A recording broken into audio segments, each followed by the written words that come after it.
Quick disclaimer before we get into this week's edition of FTB Cover 5 and our picks for Instant Impact Newcomers to Penn State's roster. We intentionally excluded 5-star edge Denai Dennis-Sutton and Gatorade National Player of the Year Nick Singleton because their inclusion was such a no-brainer. So please, spare the comment section from your angry fingers, okay? Number 5. Hunter Nourzad.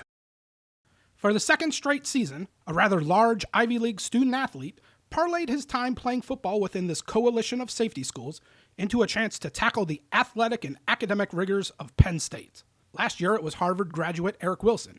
This year, it's Hunter Nourzad from Cornell. Despite anchoring an absolute clown car of an offense, as you're seeing here in these clips where the fighting Andy Bernards can't seem to get out of their own way, Nourzad still earned first-team All-Ivy League honors, second-team FCS All-American honors, and was Phil Steele's Ivy League Offensive Lineman of the Year in 2021.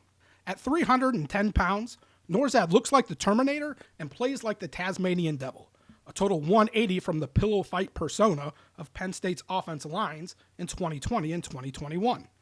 Nourzad's play-to-play aggression is impossible to ignore, especially when he's freaking bullying defenders right off the screen. What might be even more impressive than the constantly revved motor powering Nourzad's play is the fact that it doesn't hinder his ability to stay technically sound and avoid sloppy reps. Despite facing a mishmash of smaller FCS body types, Nourzad did a good job maintaining leverage against all these future venture capitalists and hedge fund managers.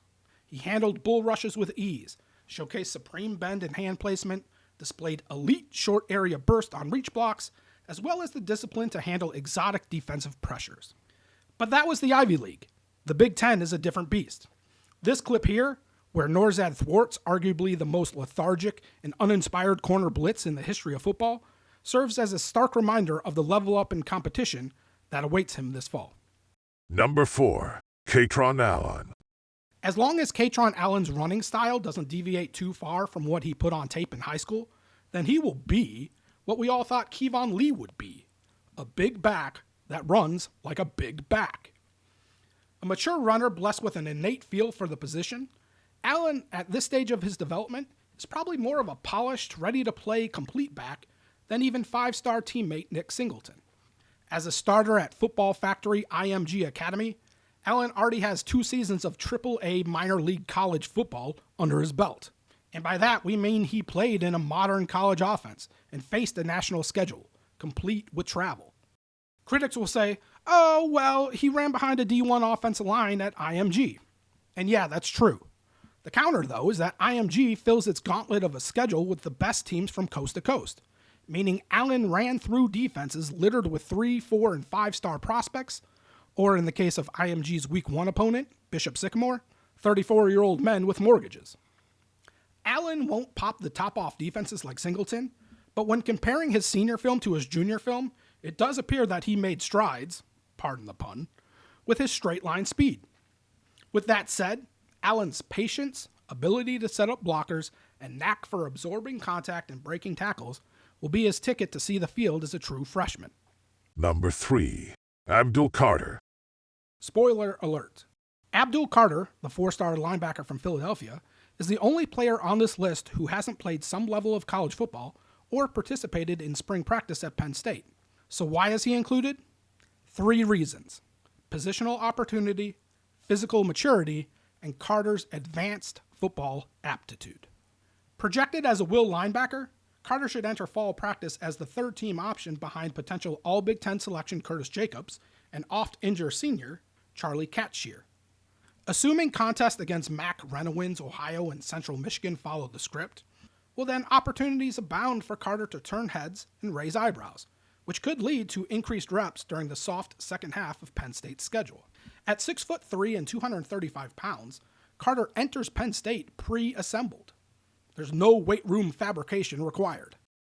Carter's football mind is pretty yoked up too, especially for a young linebacker. A damned if you do, damned if you don't position that's tough to master thanks to the evolution of modern offenses. A true student of the game, Carter's mental leap from his junior to his senior season was substantial. Carter's ability to compute what offenses were doing at warp speed enabled him to play linebacker faster and freer. No wasted steps, no hesitation, read, hunt, and wrap up.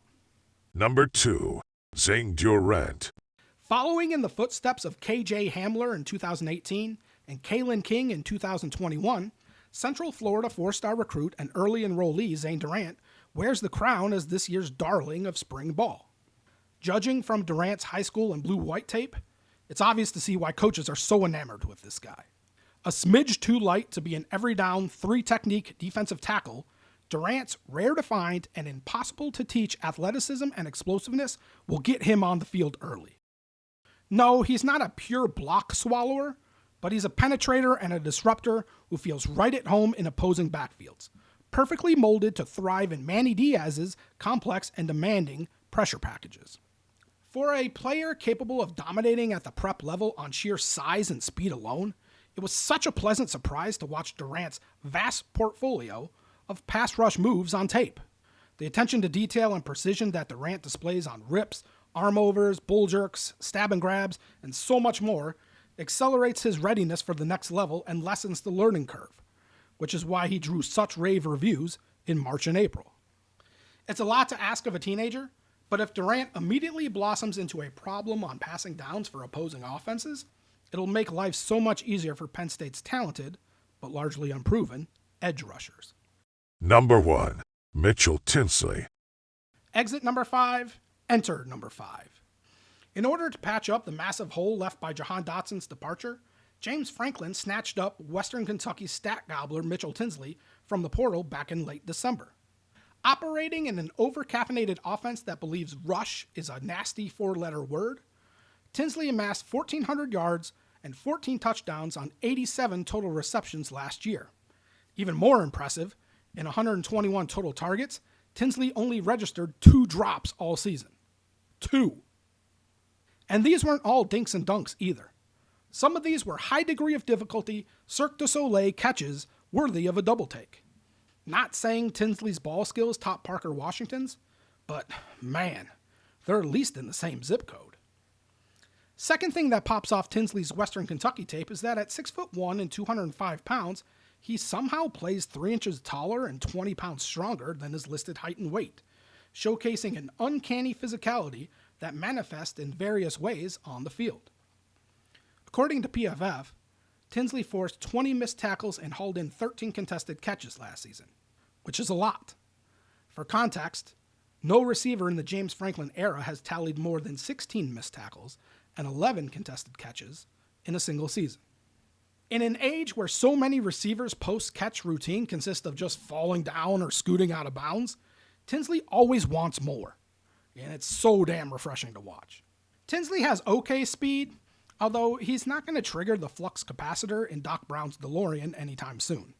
But he's fast enough to get the job done when refs allow for his strength to complement his speed, especially on vertical routes.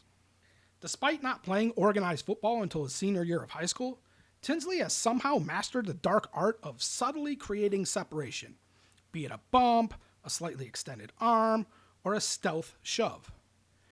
Even if it doesn't look like Tinsley is open, it's not the worst idea in the world to just throw it up and see what happens, because more times than not, Tinsley will make a play.